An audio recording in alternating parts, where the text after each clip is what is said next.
आज हम जिस सेट पे मौजूद हैं, जिस सेट पे तो नहीं, एक्चुअली आज हम प्रेस मौजूद हैं और हमारे साथ सुल्तान ऑफ गुंजल मिस्टर शोहेब। अस्सलाम वालेकुम सर, कैसे हैं आप? वालेकुम सलाम फरूक, बहुत अच्छा। मैंने आपको सुल्तान इसलिए कहा कि आप कैप्टन हैं ना पूरे इस प्रोजेक्ट के। बिल्कुल एंड सुल्तान हो गए थे, बिल्कुल ऐसे ही है। है ना? और माशाल्लाह से आपका नाम भी सुल्तान है, तो जितना नाम खूबसूरत है उतनी ही मुझे लगता है कि ये फिल्म भी खूबसूरत होने वाली है। गुंजल, क्या थॉट थी गुंजल के पीछे? इतना टिपिकल टॉपिक, हेरिटेज, इतना टाइम स्पेंड किया होगा, कुछ ना कुछ तो सोचा होगा इस फिल्म को बनाते हुए, करते हुए, डरे थे होंगे? मेरा ख्याल है ये बहुत ऑर्गेनिकली ये कॉन्सेप्ट आया, क्योंकि हम लोग बात कर रहे थे कि हम कोई चीज़ ऐसी बनाएं, कहानी को मुख्तलिफ अंदाज से सुनाएं और एक ऐसी कहानी चाहिए जो हमारी लैंड से जुड़ी हुई है और हम अपने हीरोज़ को सेलिब्रेट करें। हम जब हीरोज़ की बात करते हैं तो अनफॉर्चुनेटली हम या स्पोर्ट्स की बात करते हैं या एंटरटेनमेंट इंडस्ट्री की बात करते हैं। दुनिया में सेलिब्रेट किया जाता है और तरह के हीरोज़ को भी। तो मेरा ख्याल है ये एक बहुत इंपॉर्टेंट स्टोरी है जिसको हम सुना रहे हैं और इसको 2022 में इकबाल मसीह को सितारा शुजात भी मिला, गवर्नमेंट ऑफ पाकिस्तान ने एक्नॉलेज किया। और मेरा ख्याल ये बड़ी एक इंपॉर्टेंट कहानी जैसे ये कि ये कहीं से बोरोड नहीं है, ये कहीं बॉलीवुड या हॉलीवुड से इंस्पायर्ड नहीं है, ये हमारी लैंड की कहानी है, हमारे इंसान की कहानी है, हमारे मसाइल की कहानी है। और जिस तरह से हम ये कहानी सुना रहे हैं वो बहुत एंटरटेनिंग है, बहुत it's a commercial film. It's sometime people think that okay may be it's based on a topic or a certain issue, as you rightly said, and it's believed that okay it may be at that kind of cinema which कोई elite class या एक खास section of audience देख सकती है। No, this film is for everyone, क्योंकि जिस तरह से आप देखेंगे एक्टर्स जिस तरह से एंगेज हुए हैं इस फिल्म में, they are all commercial actors। अच्छा, क्या सोचा था, क्या थॉट थी अहमद अली अकबर को कास्ट करना है मुझे गुंजल में, शहबाज भट्टी के कैरेक्टर में, कोई और क्यों नहीं, ये क्यों? हाँ, ये बड़ी मज़ेदार बात है। अच्छा, मैं टीवी बिल्कुल नहीं देखता, इवन बड़े मैं एक ट्रिविया एक इंटरेस्टिंग के Parijat was not on air when he was casted. ठीक है, परिजात अभी नहीं आया था जब ये कास्ट मतलब फिल्म के लिए not casted but he was approached and he showed his willingness already. और इस कहानी पे कुछ ज़रा आपको पता है, कहानी अगर अच्छी कहानी बनानी हो तो उस पर टाइम लगता है। We took a lot of time with respect to the research, with respect to like combining the narrative और उस कहानी को उसकी किस तरह से सुनाना चाहिए, क्योंकि ये कहानी तो ठीक है इकबाल मसीह की हम सुना रहे हैं और बेस्ड ऑन ट्रू इवेंट्स है, बट इसके जो इर्द गिर्द एक फिक्शनल वर्ल्ड हमने क्रिएट किया है जिसमें जैसे आपने कहा शहबाज भट्टी का एक किरदार है जो कि बेसिकली एक नरेटर है इस फिल्म का। In a way I will call it my narrator, a सूत्रधार और रावी ऑफ दिस फिल्म। और वो उस किरदार को जब तख्लीक किया गया, I still remember it was just a 1 page synopsis, बस किरदार की एक शक्ल थी और फिल्म का एक खाका था। एंड आई कॉल उसको देखते साथ ही मुझे लगा कि ये सिर्फ अहमद अली अकबर कर सकता है। और मैंने इनका काम बहुत ज़्यादा तो नहीं देखा हुआ था, मैंने फिल्म देखी हुई थी लाल कबूतर और I was inspired with him. और मुझे लगा कि जब आप इधर उधर देखते हैं ये कौन, ये वाला रोल कौन कर सकते थे, तो क्योंकि किरदार समझो मेरी तख्लीक थी एक दिमाग में और फिर उसको हम पेपर पर राइटर्स लेकर आए नेचुरली। तो आई बिलीव कि यार ये अहमद के अलावा और कोई मतलब होता है ना, आप ऑप्शन आते हैं 1 2 3 4 5 और कोई नाम नहीं आ रहा था। तो मैंने कहा पता नहीं अहमद करेगा या नहीं करेगा तो फिर क्या होगा, लेकिन that was the only name in my mind. अच्छा, अहमद अली भट्ट साहब भी हैं, इज़ अ टॉप कॉमेडियन, उनको क्यों अप्रोच किया कि यार ये कॉमेडियन है, कैसे करेगा ये एक बिजनेस पर्सनालिटी, वो भी नेगेटिव सोल के साथ, क्यों अप्रोच किया? यार आई लव दिस क्वेश्चन, मैं वेट कर रहा हूँ मुझसे कोई सवाल पूछे। क्योंकि मेरा ख्याल है एक होती है ऑर्गेनिक, हम एक कास्टिंग की जब बात करते हैं एक ऑर्गेनिक कास्टिंग होती है जिसमें आपको पता है यार इस तरह का रोल है, ये लोग सूटेबल हैं। एक होती है experimental casting. So for this role I want to make an experimental casting. तो अच्छा इसका भी, अच्छा मैं बड़ा लकी हूँ इस मामले में, मैंने जिन जिन लोगों को सोचा कि ये लोग ऑन बोर्ड आएँ वो लोग ऑन बोर्ड आए अल्हम्दुलिल्लाह। तो मेरी टीम, जो आपने सवाल पूछा, तो जब मैं ये अहमद अली भट्ट का मैंने सोचा कि यार ये किरदार मुझे अहमद अली भट्ट से करवाना है। खैर उसकी जो डायनेमिक्स है जो फिल्म देखेंगे पता चलेगा वाई ही, मतलब he is in a new अवतार, he will blow your mind. The way he played this role of Salman Habib, it's just amazing. He's like bang on, honestly speaking. और मैं बता रहा था कि जब इनको कास्ट किया तो मेरी सारी टीम में कहते कि यार ये अब क्या कर रहे हैं ये क्यों कर रहे हैं, इट्स वेरी नेचुरल। मैंने कहा मैं as a director I strongly believe that he has a lot of potential और मुझे लगता है कि वो अंडररेटेड हैं अभी भी उस डोमेन में, एज एन एक्टिंग की डोमेन में, and he has a credible way of doing things. So I thoroughly enjoy working with him, honestly speaking. डर नहीं लगा कि यार कॉमेडियन लोगों के दिलों पे क्या मार्क छोड़ के जाएगा ये सलमान हबीब का कैरेक्टर? क्योंकि एज एन कॉमेडियन हम इनको लाइफ जड़ी रही है, राइट, ओवर 30 ईयर्स, और हमेशा से इनको हमने बड़े lively characters, music type shows की होस्टिंग या हमेशा, चलो चुलबुले अंदाज में। चुलबुले अंदाज में आपने कभी कहीं जो है वो तफरी कर ली, कभी कहीं कर ली। आपको लगता नहीं था कि यार इतना मुश्किल होगा यार ये लोगों का हजम करना, कि यार अहमद अली भट्ट को आपने जो है उठा के डाल दिया है, सलमान हबीब, तो डर नहीं लग रहा था? इतनी बड़ी इतनी मुश्किल फिल्म है, हाँ एक lots of money involve Yes. है, इतना टाइम पैसा हर चीज़ लगी है, तो यार टेंशन तो ही होगी ना डायरेक्टर। नहीं यार, मुझे ऑनेस्टली मुझे ख्याल है कि सबसे इंपॉर्टेंट होता है कि अगर आप खुद कॉन्फिडेंट हैं या नहीं है, फिर जब एक्टर या टैलेंट आपके साथ ऑन बोर्ड आता है और वो कॉन्फिडेंट है या नहीं है, अगर दोनों कॉन्फिडेंट है ना, तो फिर मुझे लगता है कि ऑडियंस भी उसी तरह ही देखती है। देखें आप दुनिया भर में देखें, हर एक्टर एक्सपेरिमेंट करता है मुख्तलिफ तरह के रोल। ये हमारे यहाँ कुछ जगहों पे ज़रा वो एक आप एक खास स्लॉट में एक एक्टर को कर देते हैं और फिर वो वही सारी ज़िंदगी करता है, तो उसकी भी मजबूरी है क्योंकि उसको ऑफर ही वही काम हो रहा होता है। लेकिन हमारे यहाँ इतना पोटेंशियल है एक्टर्स के अंदर, मुझे लगता है कि एक्टर्स को भी देना चाहिए वो काम, ताकि उनके लिए भी चैलेंजिंग हो। और मुझे लगता है कि the way Ahmad perform, Ahmad Ali Bhatt, obviously Ahmad Ali Akbar तो हैं ही, लेकिन भट्ट ने जिससे जो आप सवाल कर रहे हैं, तो मैं कहता हूँ कि आप जब देखेंगे तो you will decide by yourself. अच्छा, तो मुझे लगता है कि आपने स्टीरियोटाइप तोड़ने की कोशिश की। बिल्कुल ऐसा ही ऐसे ही है सर। क्योंकि ये बड़ा मुश्किल काम होता है स्टीरियोटाइप तोड़ना। सो गुंजल की ही स्टोरी क्यों कोई कमर्शियल मूवी नहीं, being a debut director, right? क्यों ऐसी मूवी नहीं जो आउट ऑफ द बॉक्स हो? ये एक नॉवेल है एंड नॉवेल टाइप स्टोरीज़ हैं एंड उसको लोग एक पर्टिकुलर पब्लिक ही देखने जाती है, समझती है फिल्म को। क्या कोई और टारगेट था इस मूवी के लिए? ऑस्कर करना है, कुछ और करना है, या कहीं और कांस में जाना है, कुछ था ऐसा सोचा हुआ? ऐसा तो होगा लग रहा है मुझे। देखिए ऐसा बिल्कुल भी नहीं, ये वही मैंने जैसे स्टार्ट में भी कहा, ये बहुत ऑर्गेनिक था।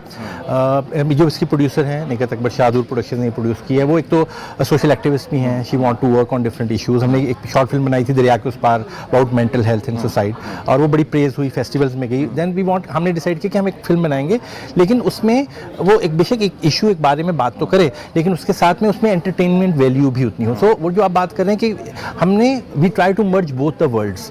एक आप वही बात करते हैं ना कि पैरेलल हाउस है और आर्ट हाउस सिनेमा है, और फिर आप कहते हैं कमर्शियल है। सो हमने उन दोनों को कहीं ब्लर करने की कोशिश की है कि यार जो आप कहते हैं ना कि पब्लिक का जैसे यू आर राइट कि माइंडसेट होता है कि ये वो है, ये ऑस्कर के लिए बनाई गई है, ये अगर वो ऑस्कर फेस्टिवल्स की होती तो हम रिलीज़ नहीं कर रहे होते, ठीक है। वरना वो आपको पता है कि बहुत सारी फेस्टिवल में जाती हैं फिल्में, किसी को ठीक है वो मीडिया में आती हैं, नाम आते हैं, लेकिन वो कभी पब्लिक डोमेन में बहुत सारी फिल्में जो आती ही नहीं है, या उनकी इस तरह से प्रमोशन या आप लोग उस तरह से प्रेजेंट नहीं कर पाते, प्रोजेक्ट नहीं होती। तो हमारा ऑब्जेक्टिव ये था कि ये पाकिस्तान की कहानी है, ये हमारी ऑडियंस को देखना बहुत ज़्यादा ज़रूरी है, ठीक है। और वो हमें बिल्कुल हम कोई इसके हमारे कोई बैक माइंड नहीं था, हम एक कहानी सुनाना चाह रहे थे जो कि ऑब्वियसली एक इशू बेस है, जो कि जो प्रोड्यूसर हैं उनके दिल के बहुत करीब है, talking about child labour which is a very sensitive and relevant issue. लेकिन उसके साथ साथ हमने उस तमाम जो फिल्म के लवाजमात हैं उसका ख्याल रखा है, उसकी सिनेमैटिक वैल्यू का ख्याल रखा है कि हमने बहुत सारे चैलेंजेस थे। मतलब 90s का एरा क्रिएट करना है as a first time film maker, it's not an easy task, फिर इट्स एन ऑनसॉम्बल कास्ट। मतलब आपको ये तो 4-5 चेहरे यहाँ नज़र आ रहे हैं, लेकिन आप जब फिल्म देखेंगे तो इट्स लाइक मल्टी स्टारर जिसको आप कहते हैं ना, क्योंकि व्हेन एवर अ कैरेक्टर केम वो सीन उसी का है, वो उसी की चीज़ है। समवन शी और he came and the centre stage is there. Ahmed is not, Ahmed is just like standing by someone and then the other person is taking the whole limelight. So this is the way we are presenting the film. अच्छा, ये जो लड़का है 16 years old and I think Syed Mohammad Ali, इसने पहले बहुत ड्रामे किए हैं और काफ़ी काम किया हुआ है, फिल्म्स भी कुछ की हैं इसने। क्या इसका काम पहले कभी देखा गया था कि यार ये फिल्म में बच्चे को देखा है मैंने और इसको हम ले सकते हैं? मुश्किलात पेश आई इसके साथ काम करते हुए बच्चे के साथ? नहीं, मैंने इसका काम तो पहले ऑनेस्टली नहीं देखा हुआ था। इस फिल्म के जो एडिशनल डायलॉग्स हैं वो फसी बारी खान ने लिखे हैं, और फसी बारी खान ने बच्चे के साथ काम किया था उनके कुछ प्लेज में, तो he recommended me, he is a friend of mine as well. तो उन्होंने कहा कि आप हम बच्चा ढूंढे थे, हम ऑडिशंस का हमने बेशुमार ऑडिशंस किए बच्चों के लिए, बच्चों के रेफरेंस से। इसमें और भी बच्चे हैं इस फिल्म में, ठीक है। और क्या कहते हैं, हमने जब ऑडिशन किया तो हमें, हालांकि ये हमने वीडियो पे ऑडिशन किया था, मतलब वीडियो कॉल के थ्रू, क्योंकि कराची में हम लाहौर बेस्ड हैं, तो हमने वीडियो कॉल पे, तो we find him very much suitable. हाँ, हमें ये पता था कि ये एक चैलेंज है, इसको ज़ाहिर है वो चैलेंज था कि मतलब उस बच्चे तो बहुत टैलेंटेड है, बिल्कुल हमें कोई प्रॉब्लम नहीं हुई, लेकिन ज़ाहिर है कि वो यहाँ से बिलोंग करते हैं कराची से, और वो ज़ाहिर है इसमें उन्होंने पंजाबी बोलनी थी बहुत सारी, ठीक है। तो वो एक उनके लिए भी चैलेंज था और हमारे लिए भी था कि हम कैसे, तो हमने बहुत उसके साथ काम किया और बच्चे ने बहुत ज़्यादा मेहनत की। मेरा ख्याल है बच्चे को क्रेडिट जाता है, हमें क्या जाता है, हम तो अपनी कोशिश कर रहे थे, लेकिन जो मेहनत एक्टर या टैलेंट करता है वो नेचुरली वो बियॉन्ड एवरीथिंग होता है। मैं तो एक टूल हूँ कि बताने के लिए, लेकिन ये मेरा ख्याल है सबकी काविश है, मैं तो बस ऐसे ही। एक्चुअली ये बड़ा मुश्किल काम है कि एक उर्दू स्पीक लड़के से आप पंजाबी एक्सेंट में काम करवा रहे हैं। मैंने उससे ये क्वेश्चन किया कि कैसे किया थी, उसने बोला कि मैंने अपने फादर से बहुत हेल्प की। तो क्या प्रोडक्शन की कोई टीम का कोई ऐसा बंदा जिसने बोला कि नहीं यार मैं लगता हूँ उसके साथ, उसको मैं पंजाबी के अंदर ट्रेन करता हूँ, कुछ आपने, क्योंकि प्रोडक्शन की टीम एक बड़ी टीम होगी, जैसे फिल्म की टीम है, तो आपने बोला तो होगा ना कि यार तुम ज़रा देखो यार उसको ट्रेन करो, तो कुछ टाइम दिया था उसको? मेरे ख्याल पता नहीं उसने बताया या नहीं बताया, बट मैं कुछ ऐड ऑन करूंगा जो आपने सवाल किया है कि we did lot of workshops and sessions one on one with him with respect to the lingo, ठीक है। और हमने उस और जब बल्कि हमने एक वर्कशॉप की थी बहुत extensive, not only with him with all the actors, क्योंकि हमारे शायद जनरली नहीं होता। It was very extensive. Even हमने लुक टेस्ट अलग किया था, फिर हमने वर्कशॉप्स अलग की थी, रीडिंग सेशंस अलग किए थे, वन ऑन वन सेशंस अलग किए थे, एंड ड्यूरिंग दैट हमें फिर ये पता चलता है किसकी क्या लिमिटेशन है, हमने किसके साथ क्या काम करना है। So what I keep on doing that मैं सब डायलॉग्स खुद, क्योंकि मुझे पंजाबी आती है ज़ाहिर है, तो मैं सारे डायलॉग्स खुद पंजाबी में इसके रिकॉर्ड करके भेजता होता था इनके फादर को कि ये इसको ट्रेन करें, फिर वो वापस मुझे रिकॉर्ड करवा के भेजते थे। फिर मैं कहता रहता था कि यार इसको ऐसे करें, इस लफ्ज़ को ये कर लें, इसकी नुआंस ये है, इसको ऐसे करना है। तो it was like months exercise which we keep on doing back and forth. और इवन ऑन द सेट हमारी टीम तो थी ही, मैं भी था, लेकिन जैसे हम को एक्टर्स हैं ना, तो मैं चाहता था कि जेलिन हो सब लोग। इवन अहमद के इनके साथ सीन नहीं, लेकिन अहमद सपोर्टेड है। आमना नोज पंजाबी वेरी वेल, तो आमना के कुछ सीन है, आमना का एक बॉन्ड है फिल्म में इनके साथ जो प्ले कर रहे हैं सईद मोहम्मद अली, इरफान मसीह का रोल। तो वो अब आमना को मैं कहता था कि यार आमना तुम इसके साथ ज़रा जेलिन करो, उसको पंजाबी का बताओ, क्योंकि एक और बंदा भी आएगा तो वो different. So I start doing these things ना, small things which I think enhance the whole process. हाँ, क्योंकि वर्कशॉप के बगैर तो इस तरह की मूवीज़ जो है ना बहुत मुश्किल हो जाती हैं और टाइम भी बहुत लगता है। बिल्कुल। तो कितना टाइम लगा उसको शॉर्ट करने में? देखिए, हम मेरा ख्याल है बड़ी एक मज़ेदार बात है कि हमने 2 स्पेल्स इन 60 डेज़ और टोटल शूट डेज़ 40 डेज़ में हमने रैप कर दी थी फिल्म, मतलब कंप्लीट स्टार्ट टू एंड। मतलब टाइम लग जाता है उस तरह की मूवी को, और जितना हमने बहुत ज़्यादा प्लान था, क्योंकि हमने इसका होमवर्क बहुत स्ट्रॉन्ग किया हुआ था। हमने इसके ऊपर मंथ्स लगाए हुए थे, मतलब कि लोकेशंस, कॉस्ट्यूम्स, मतलब आप ये सोचें कि सीन वाइज टैग्ड कॉस्ट्यूम्स तैयार रेडी 1 महीना पहले हमारे पास पड़े हुए थे। ऐसा नहीं है कि आप उस वक्त डिसाइड करें कि कौन क्या पहनेगा। Colour palette was decided of the film for each scene, so we were so prepared actually for this film. So मतलब अच्छा, गवर्नमेंट की कोई सपोर्ट है, क्योंकि आप जिस तरह के माहौल में शूट कर रहे होंगे ऑब्वियसली वहाँ बड़ी सपोर्ट चाहिए होती है आपको, कुछ ज़रूरत तो बड़ी होगी। हाँ, देखिए, आप एक प्रोसेस है गवर्नमेंट का, आप परमिशंस लेते हैं जब आप रियल लोकेशन पे, क्योंकि फिल्म सब रियल लोकेशन पे शूट हुई है, तो आप उसका एक प्रोसेस होता है, एक प्रोटोकॉल होता है। ज़ाहिर है उनको एक जो चीज़ है कि आप उनके डोमेन का ख्याल रखें, आप कोई डिस्टर्बेंस ना वहाँ क्रिएट करें, टाइमिंग्स का ख्याल करें, लोगों का ख्याल करें, तो वो हमने सब रिस्पेक्टफुली किया। और गवर्नमेंट ने मैंने जहाँ जहाँ जिस डिपार्टमेंट में गए, not a specific department, but Lahore में ज़ाहिर है हमने मेजरली शूट किया, तो वेदर इट्स लाहौर पुलिस और सेक्रेटेरिएट और वॉट एवर, सो हमें बहुत सपोर्ट मिली है ऑनेस्टली। अच्छा, अगर गुंजल जो है वो एक इम्पैक्ट छोड़ती है लोगों के दिलों में, तो क्या नेक्स्ट मूवी गुंजल टाइप ही होने वाली है या कुछ और करेंगे? नहीं, हम एक गानों वाली फिल्म बनाएंगे ना, कमर्शियल। कमर्शियल मूवी बना रहे हैं, गुड हो गया, कमर्शियल मूवी आनी चाहिए ना वैसे। ये भी कमर्शियल है, ये भी कमर्शियल है। मैं इसको भी कमर्शियल कह रहा हूँ। देखिए, आप अब कमर्शियल की जो ना डेफिनेशन चेंज हो गई है। कमर्शियल फिल्म वही है जो आपको अच्छी लग रही है, या जिसमें आप इंजॉय कर रहे हैं, जिसमें आपको मजा आ रहा है। It's nothing to do with songs and dance and music. It has that if the content is engaging, if you are enjoying, so whether it's serious film or it's like hardcore issue based, so it's a commercial film for me. अच्छा, वैसे लोगों को जो ना बड़ी awareness आ रही है, क्योंकि वेब सीरीज देख रहे हैं, नेटफ्लिक्स देख रहे हैं, उनको पता है यार हमें क्या देखना है। बिल्कुल।